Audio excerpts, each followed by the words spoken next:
بسم الله الرحمن الرحيم الحمد لله والصلاة والسلام على رسول الله وعلى آله وأصحابه أجمعين أما بعد ناظرین کرام السلام علیکم ورحمۃ اللہ وبرکاتہ۔ شرح الادب المفرد کے عنوان سے اس پروگرام کے ہمراہ ہم آپ کی خدمت میں حاضر ہیں۔ آج کی اس ملاقات میں ہم آغاز کر رہے ہیں امام بخاری رحمہ اللہ کی یہ کتاب کہ جس کا نام ہے الادب المفرد۔ اس کتاب میں یہ باب کہ جس کا نمبر ہے 194 اور جس کا عنوان قائم فرمایا ہے امام بخاری رحمہ اللہ نے، فرمایا کہ باب التفرقة بین الاحداث، یعنی کم عمر یا نو عمر قسم کے جو بچے ہیں یا افراد ہیں انہیں کچھ دور دور رکھنا۔ اس سے کیا مراد ہے؟ یہاں جو حدیث درج فرمائی ہے امام بخاری رحمہ اللہ نے، اس حدیث کو جب ہم پڑھیں گے تو اس بارے میں جو اصل مقصود ہے، جو بات اور جو معاملہ، تب وہ ہم سمجھنے کے قابل ہو سکیں گے۔ اور یہ کہ چونکہ اس سے قبل مسلسل گزشتہ ابواب میں یہ تذکرہ چلا آ رہا ہے کہ ترک تعلق سے مکمل اجتناب کیا جانا چاہیے، اور یہ کہ اسلامی معاشرے میں سبھی افراد، سبھی کے دلوں میں باہم ایک دوسرے کے لیے ادب اور عزت و احترام اور خیر خواہی و ہمدردی کے جذبات ہوا کریں، اور یہ کہ وہاں رنجشوں اور تلخیوں کے سلسلے نہ ہونے پائیں۔ گزشتہ ابواب میں چونکہ مسلسل یہی تذکرہ کیا گیا ہے، لہذا اس موجودہ باب میں اب کچھ ایسی چیزوں کی طرف امام بخاری رحمہ اللہ ہمیں متوجہ فرمانا چاہتے ہیں کہ یہ چیزیں بعض اوقات آپس میں رنجشوں کا سبب بن جایا کرتی ہیں، لہذا وہ چیزیں کہ جو ترک تعلق کا اور رنجشوں کا سبب بن سکتی ہوں تو پھر ان چیزوں سے بھی انسان کو بچنا چاہیے۔ ہمارے سامنے یہ اثر ہے کہ جس کا نمبر ہے 415۔ فرمایا کہ عن سالم ابن عبد اللہ عن ابیہ کان عمر رضی اللہ عنہ یقول لبنیہ۔ سالم جو کہ عبداللہ کے بیٹے ہیں، اور عبداللہ رسول اللہ صلی اللہ علیہ وسلم کے یہ خود بھی صحابی ہیں، مزید یہ کہ یہ رسول اللہ صلی اللہ علیہ وسلم کے انتہائی مشہور و معروف اور بہت ہی جلیل القدر صحابی اور مسلمانوں کے خلیفہ دوم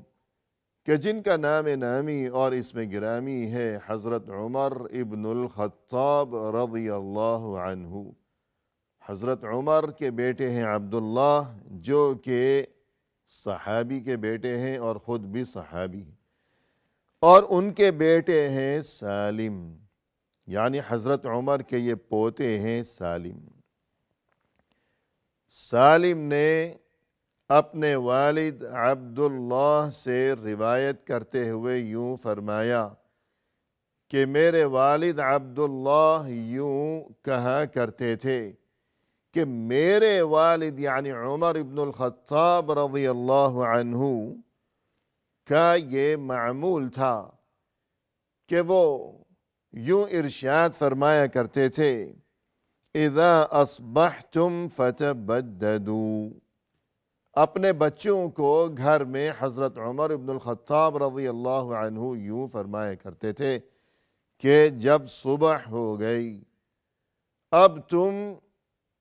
ذرا جدا جدا ہو جایا کرو۔ وَلَا تَجْتَمِعُوا فِي دَارٍ وَاحِدَةٍ،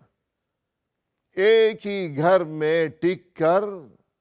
نہ بیٹھے رہا کرو سارا دن۔ فإني أخاف عليكم أن تقاطعوا أو يكون بينكم شر، کیونکہ مجھے اس بات کا اندیشہ ہے کہ کہیں ایسا نہ ہو کہ ایک ساتھ بیٹھے رہنے کی وجہ سے دن بھر تم میں کوئی ناراضگی پیدا ہو جائے، یا یہ کہ تمہارے درمیان کوئی شر، کوئی بڑا فتنہ ظاہر ہو جائے۔ یعنی مقصد یہ ہے کہ عمر بن الخطاب رضی اللہ عنہ کا یہ معمول تھا، اور وہ یوں دوسروں کو بھی نصیحت فرمایا کرتے تھے کہ فرض کیجئے کہ ایک گھر میں بہت سے بچے ہیں، اور بالخصوص یہ کہ جہاں مشترکہ خاندانی نظام ہوا کرتا ہے کہ سب ایک ساتھ رہتے ہیں، کہ ایک والدین ہیں، ماں باپ ہیں، ان کے 3 4 یا 5 6 بچے ہیں، پھر وہ سب بڑے ہو گئے، ماشاءاللہ شادیاں ہو گئیں، سبھی آل اولاد والے ہو گئے، تو بسا اوقات کیفیت یہ ہوا کرتی ہے کہ بڑے ہو جانے کے بعد پھر ان کی شادیاں، پھر ان کے بچے، وہ سبھی ایک گھر میں ہی ان کا رہن سہن ہوا کرتا ہے کہ بہت سے بچے ہو گئے، ماشاءاللہ بڑی رونق ہو گئی ہے، اور یہ چیز ظاہر ہے کہ خیر و برکت کا یہ ایک مظہر ہے، اور یہ کہ بڑوں کو یہ منظر بہت ہی خوبصورت معلوم ہوا کرتا ہے، اور بڑی خوشی کا یہ چیز سبب بنا کرتی ہے یقیناً کہ ماں باپ کے لیے ان کی اولاد، ان کے بچے، پھر وہ بڑے ہو گئے، پھر ان کی اولادیں، یہ پوتے پوتیاں، نواسے نواسیاں، ماشاءاللہ گھر میں رونق ہے، اور یہ کہ مسکراہٹیں ہیں وہاں اس گھر میں۔ لیکن بسا اوقات یہی خوشی یہ وہاں اس گھر کے لیے بربادی کا سبب بھی بن جایا کرتی ہے۔ وہ اس طرح کہ جب دن بھر وہ تمام بچے، وہ ان کی اتنی بڑی تعداد، وہ ایک فوج ہے ان بچوں کی، جب سارا دن کوئی کام کاج نہیں ہے، ایک ہی جگہ وہ چپکے ہوئے قریب قریب بیٹھے رہیں گے، کہ رات کے وقت تو یہ بات درست ہے کہ ہر کوئی اپنے گھر میں آئے گا، اور دن بھر وہ جہاں کہیں بھی کھیل کود میں مشغول رہیں یا کام کاج میں وہ مشغول رہیں، لیکن آخر رات کے وقت تو پلٹ کر وہ آئیں گے، گھر میں رات گزاریں گے، نہ یہ کہ باہر کہیں وہ پھرتے رہیں گے رات کے وقت، لیکن رات گزر چکی ہے، صبح ہو گئی ہے۔ اب صبح ہو جانے کے باوجود اگر دن بھر کوئی کام کاج ہی نہ ہو، اور یہ کہ سارا دن یہ اتنے سارے بچے یہ ایک ہی گھر کے اندر اگر قریب قریب یوں چپک کر بیٹھے رہیں گے، تو پھر یقیناً اس کا نتیجہ یہ برآمد ہوگا کہ چونکہ یہ ابھی بچے ہیں کہ عقل پختہ نہیں ہوئی ہے، خیر اور شر میں تمیز نہیں ہے، اچھے اور برے کی پہچان نہیں ہے، کیا چیز ہمارے لیے مفید ہے اور کیا چیز ہمارے لیے نقصان کا سبب بن سکتی ہے، اتنی انہیں ابھی سمجھ نہیں ہے، نہ پختہ ذہنیت ہے ان کی، جیسا کہ اسی چیز کی طرف توجہ دلانے کی غرض سے امام بخاری رحمہ اللہ نے عنوان میں یہی لفظ استعمال فرمایا کہ التفرقہ بین الاحداث، احداث کو ذرا جدا جدا رکھنا، احداث کا لفظ استعمال فرمایا، احداث یعنی نو عمر بچے، احداث حدث کی جمع ہے، اور حدث کے معنی عربی لغت میں ہے کوئی نئی چیز، اور اسی سے حادث بھی ہے کہ اردو میں جسے حادثہ کہا جاتا ہے، یعنی ایکسیڈنٹ، حادثہ ہو گیا، حادث ہو گیا عربی میں، یا ایکسیڈنٹ ہو گیا، یعنی ایک چیز پہلے نہیں تھی، اس کا کوئی وجود نہیں تھا، پھر اچانک وہ نئی چیز ظاہر ہو گئی، وجود میں آ گئی، تو حادث کے معنی ہے نئی چیز، اور اسی سے ہے یہ حدث، یعنی ایسے بچے کہ جو نئے نئے ہیں، کہ ابھی عقل پختہ نہیں ہوئی ہے، کوئی تجربہ نہیں ہے، کوئی سمجھ نہیں ہے، اچھے اور برے کی تمیز نہیں ہے، چونکہ لہذا دن بھر اگر وہ جڑ کر قریب قریب بیٹھے رہیں گے تو پھر ذرا ذرا سی بات پر شاید کہ کسی کی کوہنی لگ گئی، کسی کی ٹانگ ٹکرا گئی، یوں چھوٹی چھوٹی اور معمولی باتوں پر عین ممکن ہے کہ ان میں لڑائی ہو جائے، جھگڑا ہو جائے، تلخ کلامی ہو جائے، یا ہاتھا پائی ہو جائے کہ دست و گریباں ہو گئے، اور یہ کہ ایک دوسرے کو مار مار کر لہو لہان کر ڈالیں گے، اور پھر یہ کہ بسا اوقات یہاں تک نوبت جا پہنچتی ہے کہ بچوں کی لڑائی کی وجہ سے خاندان برباد ہو جایا کرتے ہیں، اور گھر اجڑ جایا کرتے ہیں، کہ وہ گھر جہاں مسکراہٹیں تھیں کچھ دیر قبل تک، جہاں رونق تھی، سبھی خوش تھے کہ ہمارے یہ بچے، یہ قہقہے، یہ مسکراہٹیں، یہ چہل پہل، یہ رونقیں، لیکن انہی بچوں کی وجہ سے کہ آپس میں یہ جھگڑ پڑے، پھر ان کے جھگڑے کی وجہ سے بڑے بھی آپس میں الجھ پڑے، اور پھر یہ سلسلہ در سلسلہ جھگڑوں کا، یہ ناراضگیاں، پھر اس کے بعد یہ گھر برباد،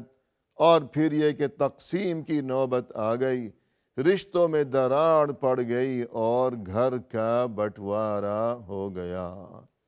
ایک لکیر کھینچ دی گئی، دیوار وہاں بنا دی گئی، ہمیشہ کے لیے جدا جدا ہو گئے، کیوں؟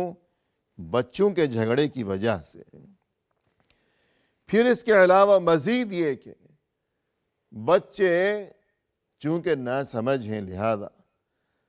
سارا دن جب وہ ایک ساتھ رہیں گے، شاید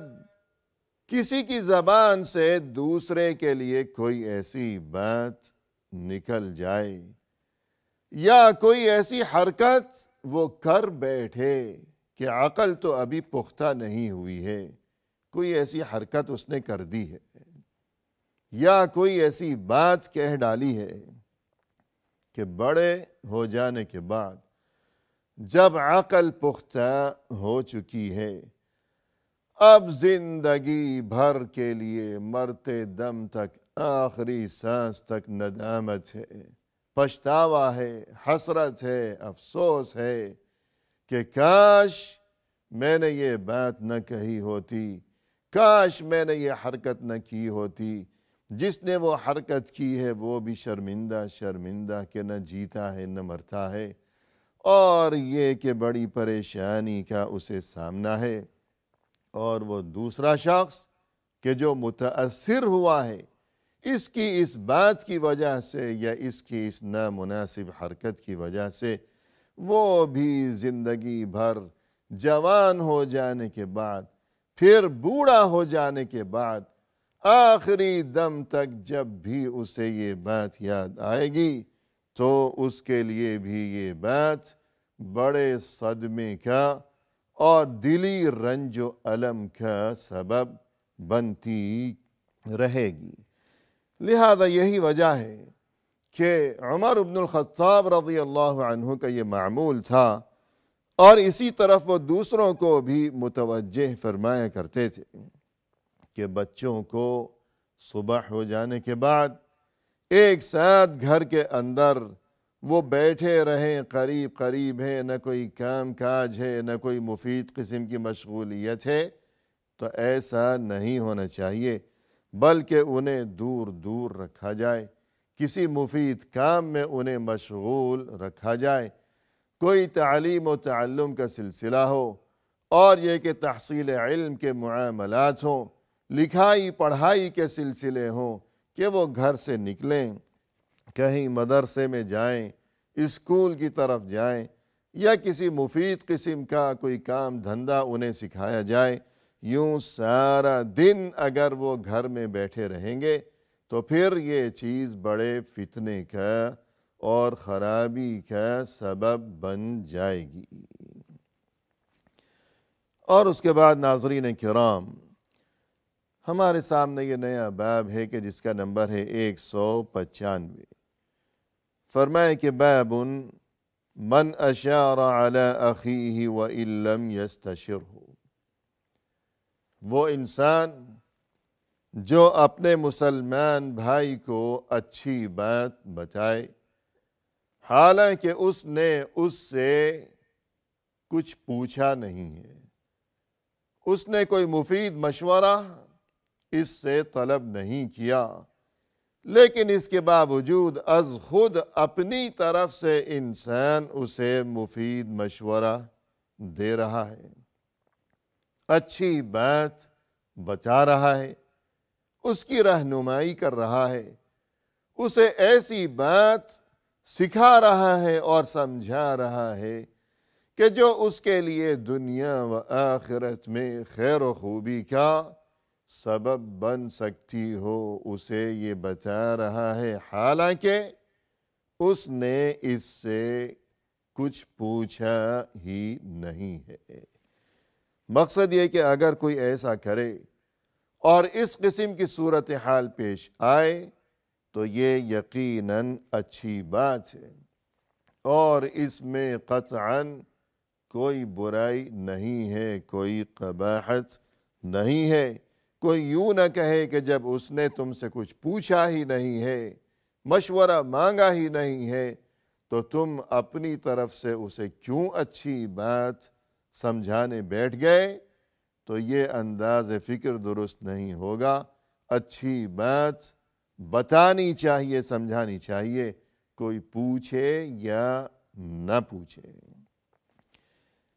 اس باب میں امام بخاری رحمہ اللہ نے جو کچھ درج فرمایا ہے، جو احادیث یہاں ذکر کی گئی ہیں، تو ان احادیث مبارکہ کے ساتھ انشاءاللہ آئندہ ملاقات کے موقع پر ناظرین کرام ہم آپ کی خدمت میں حاضر ہوں گے۔ اس وقت تک کے لیے فی امان اللہ، وآخر دعوانا ان الحمد للہ رب العالمین۔